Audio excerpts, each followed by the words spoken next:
نحمده ونصلي ونسلم على رسوله الكريم الأمين الرؤوف الرحيم أما بعد ورضيت بالله ربا وبالإسلام دينا وبمحمد رسولا وبالقرآن حكما وإماما. قال الله تبارك وتعالى في القرآن المجيد إن الله وملائكته يصلون على النبي يا أيها الذين آمنوا صلوا عليه وسلموا تسليما. الصلاة والسلام عليك يا سيدي يا رسول الله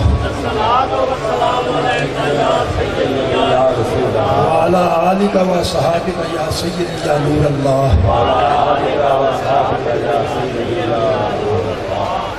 میرے واجب الاحترام دوستو،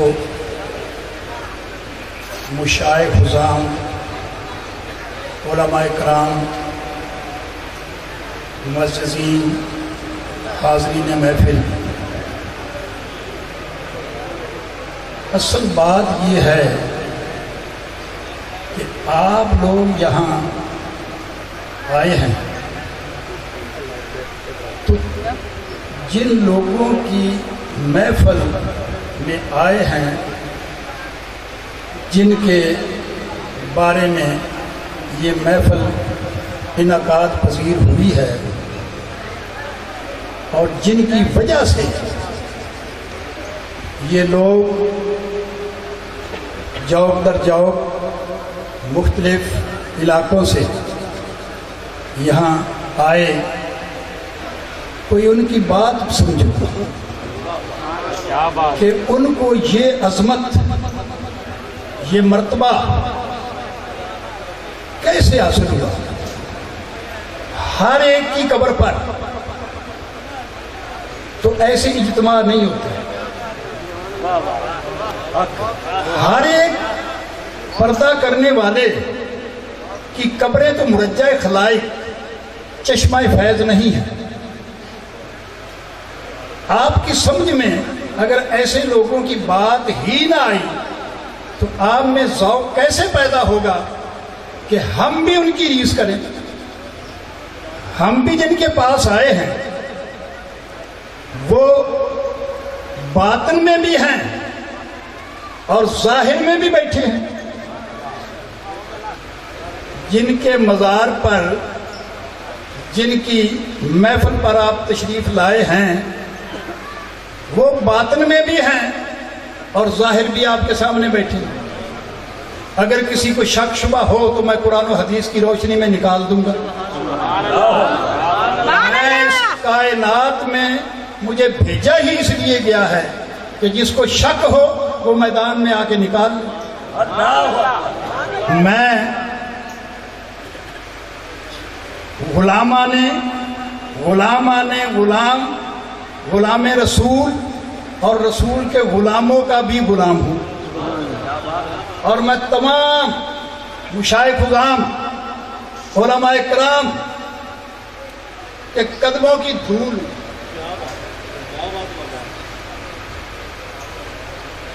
لیکن اپنی نفی کر کے پھر اپنا اسباب بتاؤں گا کہ لا الہ کے بعد الا اللہ کیسے مارز وجود میں آیا. میں دنیا کا اسکالر ہوں، صرف پاکستان میں نہیں، آل اوور دا ورلڈ. اور میں قرآن مجید فرقان حمید کا اسپیشلسٹ ہوں.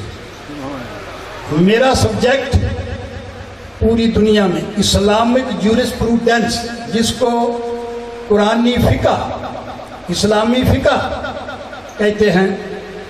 ججز، وکلا، پڑھے لکھے بہت سے لوگ سپریم کورٹ کے جسٹسوں تک اس فقیر سے آ کے فقہ قرآن کی سیکھتے ہیں.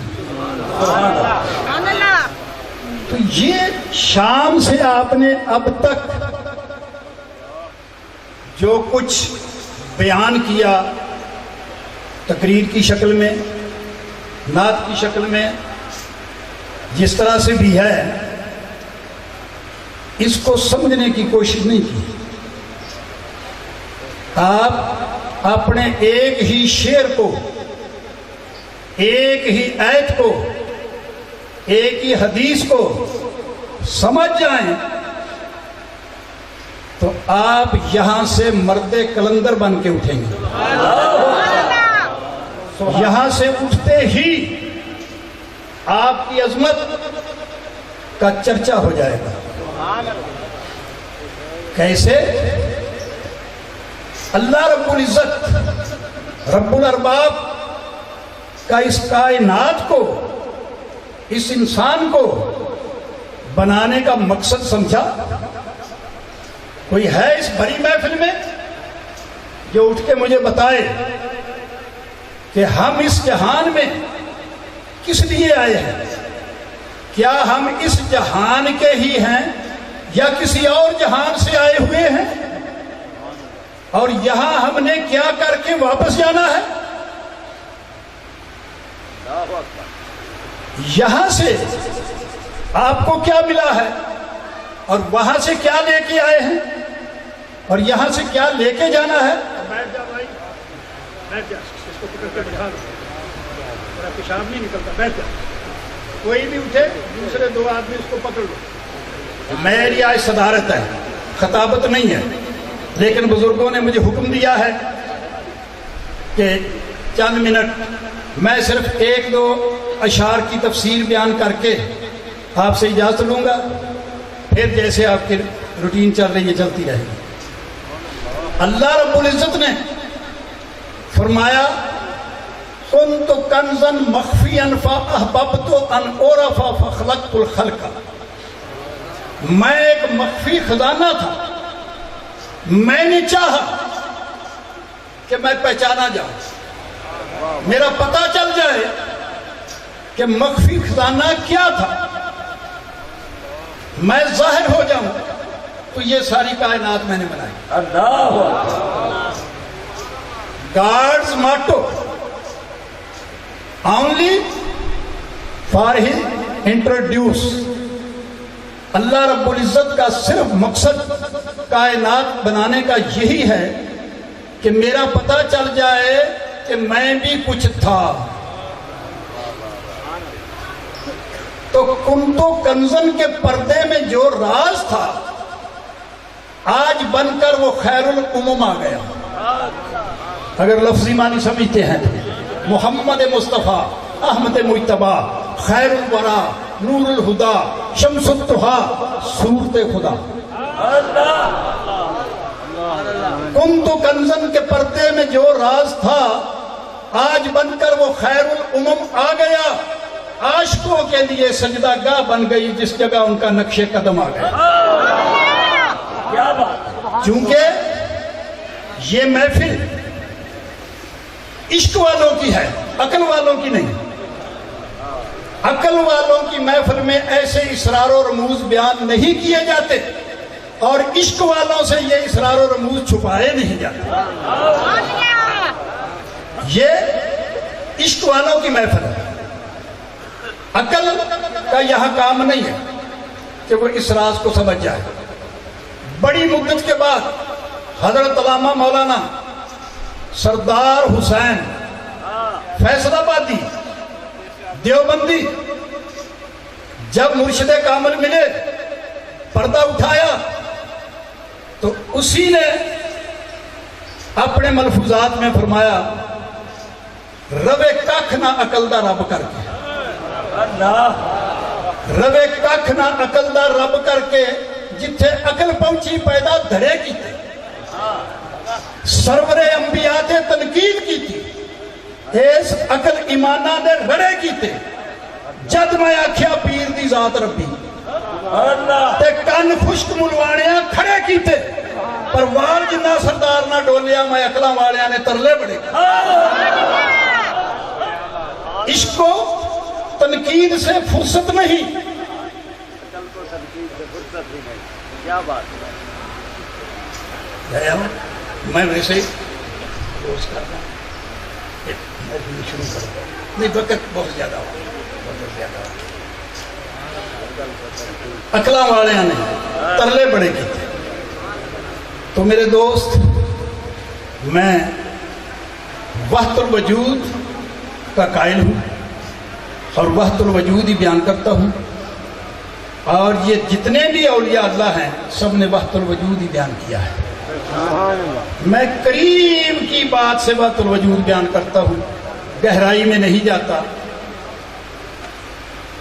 حضرت خواجہ غریب نواز رحمت اللہ علیہ، جس کو ہند النبی کا خطاب ملا ہے، جو نبیوں نے کام کیا خواجہ غریب نواز نے کیا۔ آپ نے حسین علیہ السلام کی خدمت میں ایک شعر لکھا ہے، پڑھ کے اس کی ترجمانی کر کے میں اپنی سپیچ کو کلوز کروں گا۔ شاہ است حسین، میں یہ کہتا ہوں پڑھتے ہیں سٹیجوں پہ سارے پڑھتے ہیں، اگر ایک بھی سمجھ جاتا تو حسین کا رنگ چڑھ جاتا۔ شیر کو زندگی میں جو اس کو سمجھ جاتا اس پہ حسینی رنگ چڑھ جاتا، اور جس پہ نہیں چڑھا وہ اس پہ سمجھا نہیں پڑھتا رہا۔ پڑھنا اور چیز ہے، سمجھنا اور چیز ہے، سمجھ کے ہو جانا اور چیز۔ شاہ است حسین، بادشاہ است حسین، دین است حسین، دین پناہ است حسین، سرداد نہ داد دست دست یزید حقا کے بنا لا الہ۔ مطلب کیا ہے؟ شاہ است حسین، اگلا جہان جس کو بقا کہتے ہیں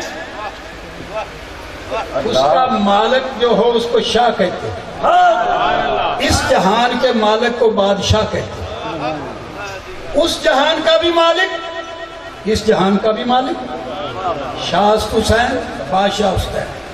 دین است حسین، جس کا نام دین ہے وہ الفاظوں میں نہیں ہے، اس کی شکل دیکھنی ہے تو حسین کو دیکھنا۔ دین است حسین، دین پناہ است حسین، دین کو پناہ دینے والا بھی حسین۔ سرداد نہ داد دست دست یزید، سر دے دیا مگر اپنا ہاتھ باطل کے ہاتھوں میں نہ۔ حقا کے بنا لا الہ، لا الہ کے میں نہیں سمجھی، لا الہ کے لفظی معنی ہے کہ دونوں جہان میں کچھ موجود نہیں، نفی ما سوا۔ لا الہ جب کہہ دیا آگے است ہے حسین، ان دونوں جہانوں میں کچھ بھی نہیں مگر حسین، تو چھپا کہاں ہے؟ اس شعر کے بعد اگر کہے کہ حسین چھپ گیا چھپ گیا تو وہ کون سا شخص ہے میرے سامنے آئے جو چھپانے والا؟ میں ظاہر کرتا ہوں، وہ چھپائے۔ حقا کے بنا لا الہ است حسین۔ اب ہے کیا؟ اللہ تعالیٰ حضرت جعفر رضی اللہ تعالیٰ عنہ نے نبی اکرم صلی اللہ علیہ وسلم سے عرض کی، یا رسول اللہ، یا حبیب اللہ، سب سے پہلے اللہ نے جو کچھ بنایا وہ کیا تھا؟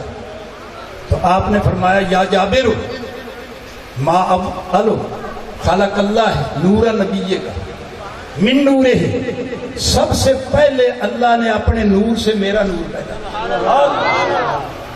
اور میرا نور ما خلق اللہ کل شیء من نوری، پھر یہ کائنات عرش عظیم سے تحت الثری تک میرے نور سے پیدا کی۔ تو کون سی چیز ہے جو نور محمد صلی اللہ علیہ وسلم سے باہر ہے؟ ہر چیز میں نبی کا نور ہے، اور ہر چیز سے نبی کا ظہور ہے۔ جب ہر چیز میں نبی کا نور ہے، ہر چیز نبی کے نور سے پیدا ہوئی ہے، تو نبی پاک صلی اللہ علیہ وسلم نے فرمایا کہ حسین مجھ سے ہے، میں حسین سے ہوں، حسین مجھ سے ہے، میں حسین سے۔ جب نبی کا ظہور ہر شے میں ہے اور نبی کا وجود ہی حسین کا وجود ہے، تو یہ کائنات کی کون سی چیز ہے جس میں حسین نہیں؟ پھر فرمایا، آنا و علی نور واحد، میرا اور علی کا نور ایک ہے۔ اب تینوں کا وجود جب ایک ہے، نبی کا وجود، حسین کا وجود، علی کا وجود، تو کوئی شخص یہ کہہ سکتا ہے کہ نبی غائب ہے، نبی اوجل ہے؟ اگر نبی غائب نہیں ہیں تو حسین اور علی بھی غائب نہیں ہے۔ دیکھنے کی ضرورت ہے، کسی کامل نظر کو تلاش کر کے ان ہستیوں کو حضوری میں دیکھ لو۔ وما توفیقی الا باللہ وآخر دعواہم ان الحمد للہ رب العالمین۔